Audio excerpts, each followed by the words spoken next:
Demand and supply model is a model that we use to analyze competitive market. The markets have to be competitive for you to utilize this model. A market is any arrangement that brings buyers and sellers together. It may be a physical place, but you know, it can be a non-physical place. eBay, for example. A group of buyers and sellers do not meet face to face, but the system is there for them to be able to interact and trade. So a market doesn't have to be a physical place, it's a system, it's an arrangement that brings buyers and sellers together. Competitive market is one where there are many buyers and many sellers. Many buyers, many sellers. No individual buyer or sellers can influence the price. So who is going to influence the price? The interaction of the so many buyers and the so many sellers that we are going to capture in our demand and supply model. That's what's going to determine the price. Okay. Demand. The law of demand says this. Other things remaining the same. Ceteris paribus, holding other factors to be constant. If the price of a good rises, quantity demanded of that good is going to decrease. Makes sense for me, it's logical. Price goes up from the perspective of the consumers. They will be less willing, they will be less able to consume the product. Quantity demanded goes down. Vice versa, if the price of the good falls, the quantity demanded of that good is going to increase. Okay? Let me once again emphasize on ceteris paribus. Price go up, quantity goes down. Price goes down, quantity goes up. Holding other factors to be constant. Ceteris paribus. Okay, let me put it this way, guys. Let's talk about ice cream. Let's talk about ice cream. If the price of ice cream goes down, quantity demanded for ice cream will go up. As long as the weather doesn't change from summer to winter. It will be there, guys. Ceteris paribus. As long as the weather does not change. As long as, assuming that consumers still got the income, okay? Assuming, many other things remaining constant. When price goes down, quantity demanded goes up. When price goes up, quantity demanded goes down. I hope my illustration better emphasize what I mean by ceteris paribus. Okay? There is a negative relation between price and quantity demanded. You can see that, right? Price goes down, quantity demanded goes up. Price goes up, quantity demanded goes down. Negative or inverse relation between P and QD. Changing the price, you are going to have a change in quantity demanded. And graphically, guys, that's going to be illustrated by a movement along on the same demand curve. Okay? When you are changing the price, then there will be a movement along on the same demand curve. This point will be clear when I start doing drawing. Okay? Just wait.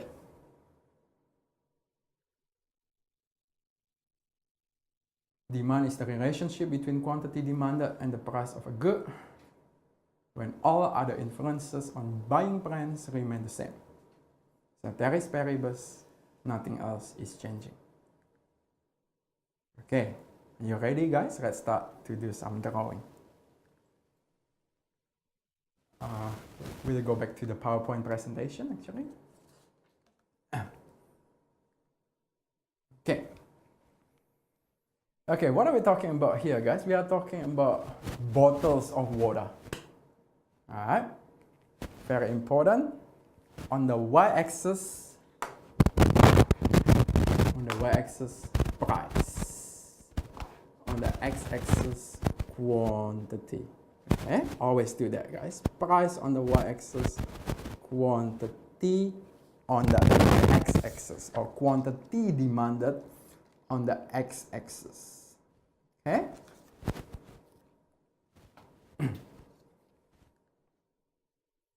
If the price is $2, quantity demanded 8.5. Suppose the price goes down to 1.5. What is going to happen to quantity demanded? Increase to 9. All right. Price goes down to 1.5. Quantity demanded increase from 8 to 9.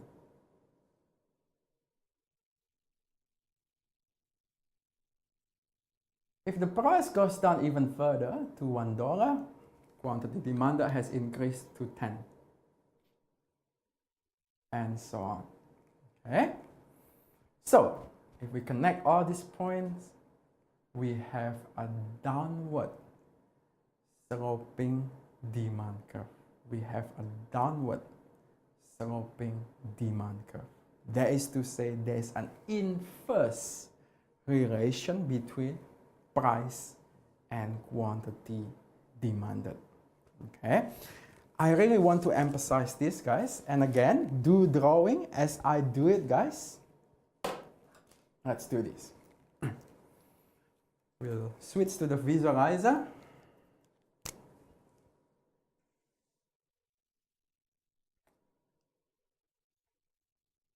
Price, quantity. Or we can emphasize talking about quantity demanded. Right? Demand curve is a downward sloping curve, Tommy. That is to say,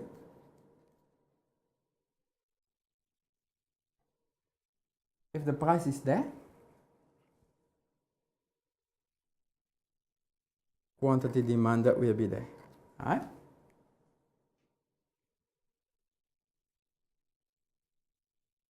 If the price drops, let's call this PO, P1. If the price drops to P1, O means the starting point, 1 is the end point there, okay? When the price drops, quantity goes up from QO to Q1, okay? The other way around, guys. Price rises from P1 to PO.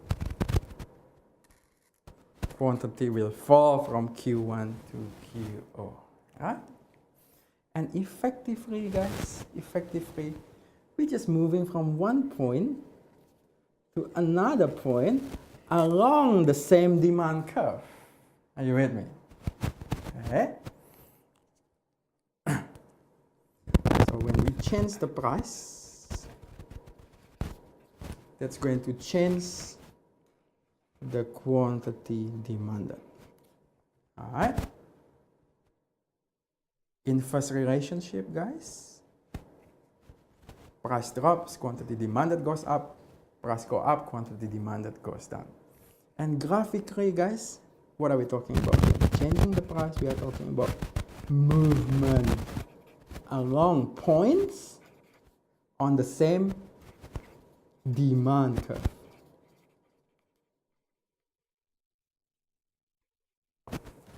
I know, guys, I'm just repeating my point from the PowerPoint presentation, but I hope it adds value to your learning. Do the same, guys. Draw this also. Okay? Let's switch back to the PowerPoint presentation.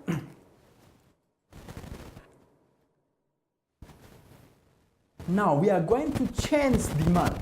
Or personally, guys, I like to use the word shifting demand. change or shift in demand is a change in the quantity that people plan to buy when any influence other than the price of the good changes. So what is changing here, guys? Not the price of the product, but other factors. Other factors are changing. Other factors affecting demand are changing. Could be the weather. Okay? It could be the taste of the consumers. It could be the income of the consumers. Okay? When other factors are changing, guys, you need to shift the demand. A change in demand means that there's a new demand schedule and a new demand curve. That is to say, the demand will shift. Okay?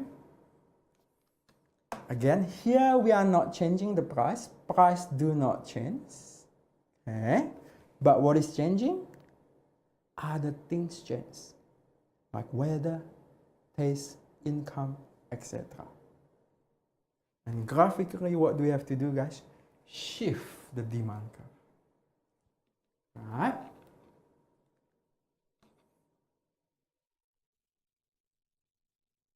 What are these other things that are changing? Weather, taste and preference of consumers, income, number of buyers, expectation of future prices, and so on and so on. Okay? Right, guys, I want to emphasize this. Let's use the visualizer again.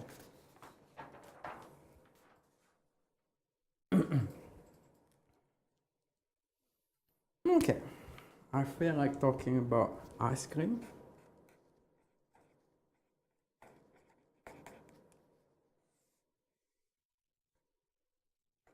Price, quantity demanded,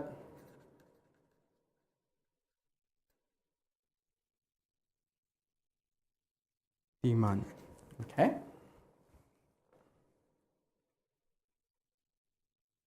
P0,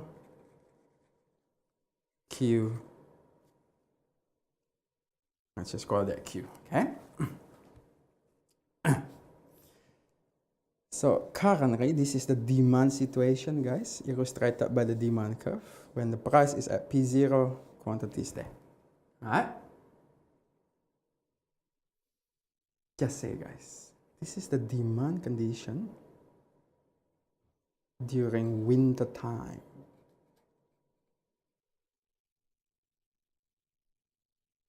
Alright?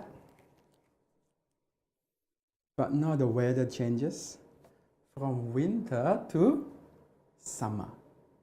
From winter to summer. Okay? The price do not change. Okay? So just say price do not change. Price is not changing. But you know, even though the price is not changing, but now that the weather has become hotter, guys,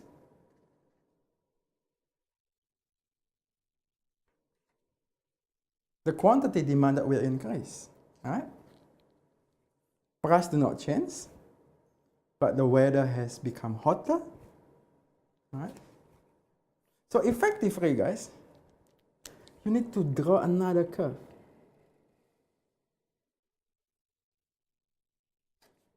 The demand curve, summertime.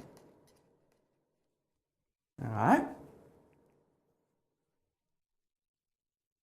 So this is quantity at P0 winter time. This is quantity at P0 summertime. And effectively, you have to shift the curve. In the summertime, demand for ice cream increase. Shift to the right. Okay, once again, increase, shift to the right. Okay. If it's the other way around, guys, decrease. If it's summer to winter, shift to the left. Shift to the left. Okay? Change in non-price factors. Example, weather. you shift demand. Okay? Winter to summer, increase. Demand for ice cream increase. Shift to the right. Summer to winter, demand decrease. Shift to the left. Okay? Remember, guys, when we change the price, movement along the demand curve.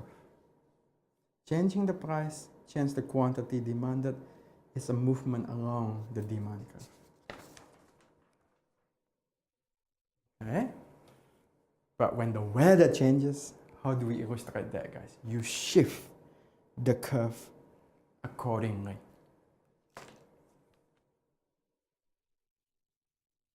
Let's go back to the PowerPoint presentation.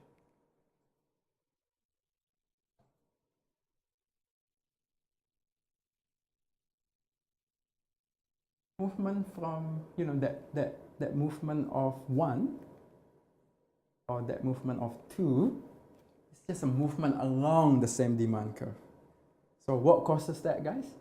Changing the price, change in the price, okay?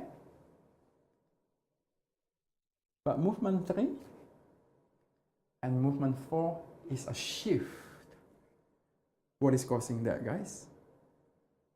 Other factors, non-price factors, as I illustrated to you in the context of the implication of change in the weather, in the demand for ice cream.